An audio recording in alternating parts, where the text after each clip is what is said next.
आयोजकगण कह रहे थे कि नीचे उतरे, जाट का काम तो ऊपर चढ़ने का, नीचे उतरने तो किसी और का ही है। अभी ये पूरी दुनिया को पता लग गया कि राजस्थान की राजधानी में विद्याधर नगर में जाटों का कोई महाकुंभ है, लेकिन मुझे ये पता लगा कि हेलीकॉप्टर उड़ाने वाला भी कोई जाट ही है, क्योंकि हेलीकॉप्टर वाला जाट नहीं होता तो ये तंबू ऐसे नहीं हिलते। उसको काम तो दिया था फूल बरसाने का, या टेंट हिला के ही चला गया। ये काम जाट ही कर सकता है। बोलिए भारत माता की जय, बोलिए वीर तेजाजी महाराज की। महाराजा सूरजमल अमर रहे, महाराजा सूरजमल अमर रहे, सरदार भगत सिंह अमर रहे। आज इस किसान कौम के महाकुंभ के अवसर पर मंच पर विराजमान परम पूज्य संत शक्ति, मंच पर विराजमान किसान कौम के राजनीति, समाज, व्यापार, धर्म, इन सब क्षेत्रों के तमाम वीर शिरोमणि जाट कौम के वो सब लोग जो पसीने और परिश्रम से इस समाज का गौरव आगे बढ़ाते हैं, मैं उस मंच का प्रणाम करता हूं। मेरे सामने बहुत बड़ी संख्या में इस कौम की माताएं, बहनें, बेटियों, सम्मानित बुजुर्गों और नौजवान भाइयों, देरी बहुत हो गई और कोई भी समाज और राजनीति को मंच हुए तो जको बोलनियो वक्ता हुए बने एक सहूलियत हुए, तो मारी तरह एक नेता हो, नेताजी आपको भाषण शुरू करो, 5 मिनट होया, 10 मिनट होया, आधी घंटो होयो, तो पीछे एक आदमी लठ लेके खड़े हो, तो नेताजी ने लागोगा इतनी देर तो ठीक ठाक चल रही बात, तालियां भी बाज रही, अब की गड़बड़ लागे, तो नेताजी पे लठाड़ा ने पूछो भाई क्या बात है, तो लठाड़ो बोले नेता तू तेरो भाषण दियो जा, मैं तो बहन ढूंढन लाग रहा हूं जगह तने बुलायो है। अब मन तो राजा राम जी मील बुलायो भाई। किसान सरदारों, अंग्रेजी इतिहासकार कर्नल जेम्स टॉड, उन्होंने लिखा कि हिंदुस्तान की धरती पर एक ऐसी कौम है जो लड़ाका है, जिसको कभी जीता नहीं जा सका। लेकिन कर्नल जेम्स टॉड की इस पंक्ति के आगे मैं जोड़ना चाह रहा था कि इस धरती पर जब किसान का, जाट का पसीना गिरता है तो ये धरती अन्नपूर्णा बनती है, और उस किसान कौम में, कोख में पैदा होकर कोई नौजवान सीमा पर लड़ता है तो इस भारत मां की आन बान शान की रक्षा होती है। इस देश की वीरता का इतिहास, इस देश के परिश्रम का इतिहास, यह आपकी कौम के नाम लिखा गया है। कौन भूल सकता है महाराजा रणजीत सिंह जी के उस जज्बे को? कौन भूल सकता है महाराजा सूरजमल की उस प्रतिष्ठा और संकल्प को? क्या सरदार भगत सिंह के फांसी के उस फंदे को कोई भूल सकता है? और इसलिए इस देश में आज तो संयुक्त राष्ट्र संघ ने घोषित कर दिया कि दुनिया में ये मोटे अनाज का वर्ष है, लेकिन दुनिया को यह भी पता है कि ये मोटा अनाज पैदा करने वाला कोई है तो किसान और जाट है, जो सबसे ज्यादा दुनिया में मोटा अनाज पैदा करता है। मोटा खाने वाला, मोटा पहनने वाला और मोटी बात करने वाला। इस कौम में वो जज्बा है, वो समर्पण है, और इतिहास गवाह है। इस भारत के, दुनिया के आधुनिक युद्ध की एक लड़ाई लड़ी गई जिसको कारगिल युद्ध का नाम दिया गया। इतिहास गवाह है कि दुश्मन चोटी पर खड़ा था, भारत के जांबाज नीचे धरती से लड़ रहे थे। मुझे सौभाग्य मिला उस तहसील में, गांव में पैदा होने का। मैं उन शहीदों की अंत्येष्टियों में जाता था, उन जाट शूरवीरों की अंत्येष्टियों में जाता था। मेरा सीना गर्व से चौड़ा हो जाता था जब मैं उनकी छातियां देखता था। एक भी बेटे के पीठ में गोली नहीं थी, तमाम के छाती पर गोलियां होती थी। वो कारगिल की चोटी पर शहीद होने वाले आपके कौम के लड़ाका थे। इसलिए मैं निवेदन करना चाहता हूं, मुगलों से संघर्ष, अंग्रेजों से संघर्ष, और इस देश का सबसे बड़ा मुद्दा कोई है लोकतंत्र।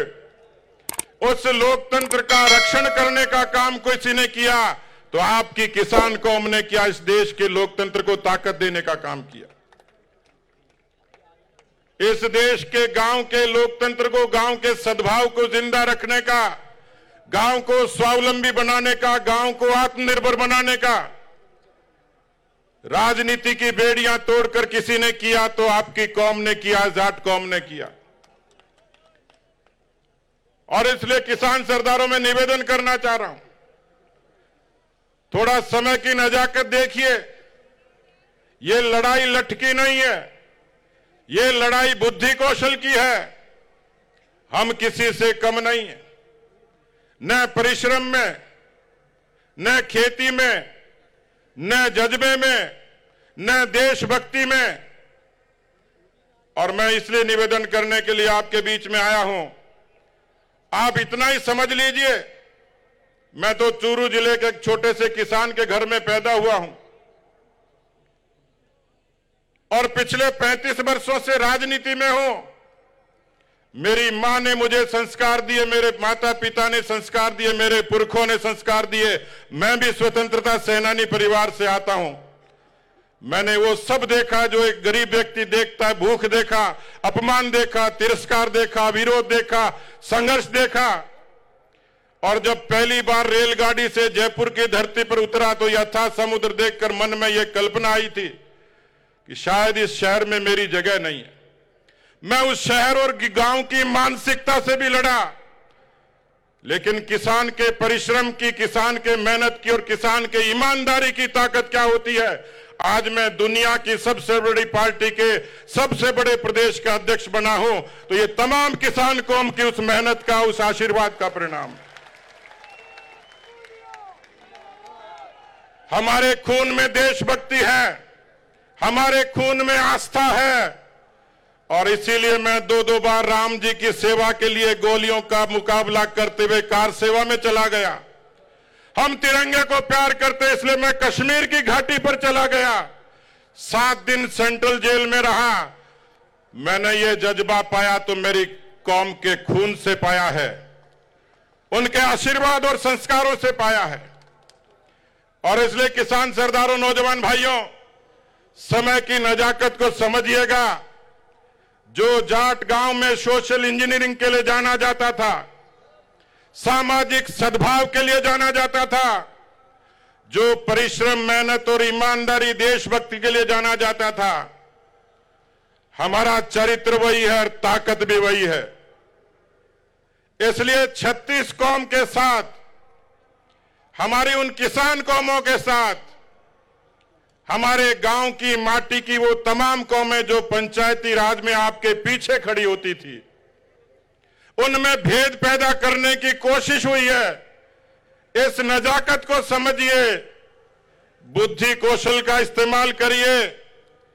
वो दिन दूर नहीं, जिस तरीके की बातें यहां मंच पर हुई, जैसी एक गरीब किसान के कौम के बच्चे की आकांक्षा होती है, जिस स्वाभिमान से हम लड़ना और मरना जानते हैं, मित्रों, ये सही समय है, यही समय है। मैं आपसे गुजारिश करूंगा, मेरा कोई स्वार्थ नहीं है, लेकिन मैं आपसे गुजारिश करने के लिए आया हूं, क्योंकि राजनीति का व्यक्ति हूं, यहां सियासत की बात नहीं करूंगा। मेरी जिंदगी कुर्बान हो जाएगी, लेकिन मैं आपको संकल्प और भरोसा देता हूं, मेरी कलम और वाणी चलेगी तो किसान कौम के उत्थान और कल्याण के लिए चलेगी।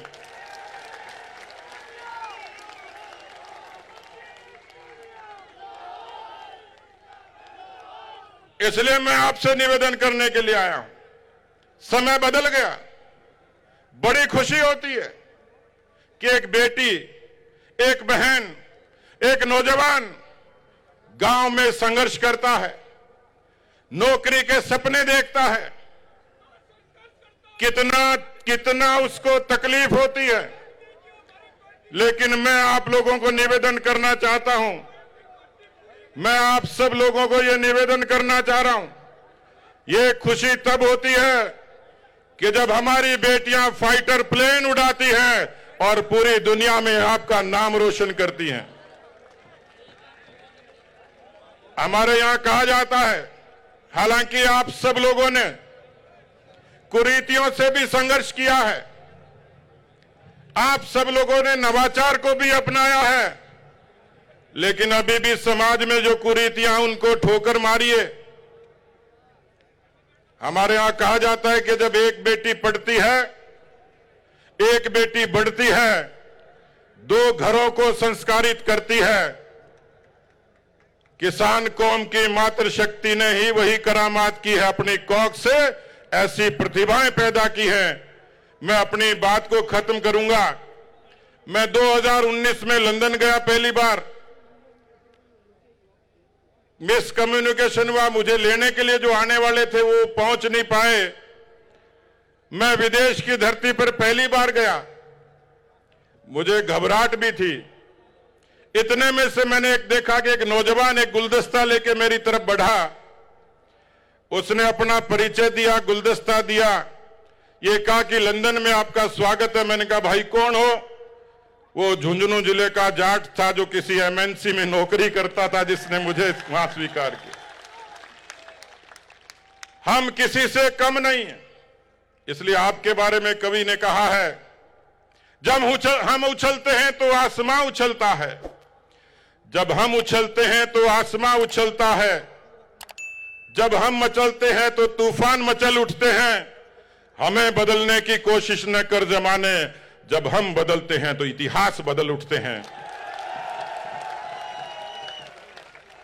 मित्रों, छोटी बातों से ऊपर उठकर किसी गरीब के लोक कल्याण के लिए उठिए, उसको सहारा दीजिए, उसको संबल दीजिए, दूसरी कौमों से भी सीखिए।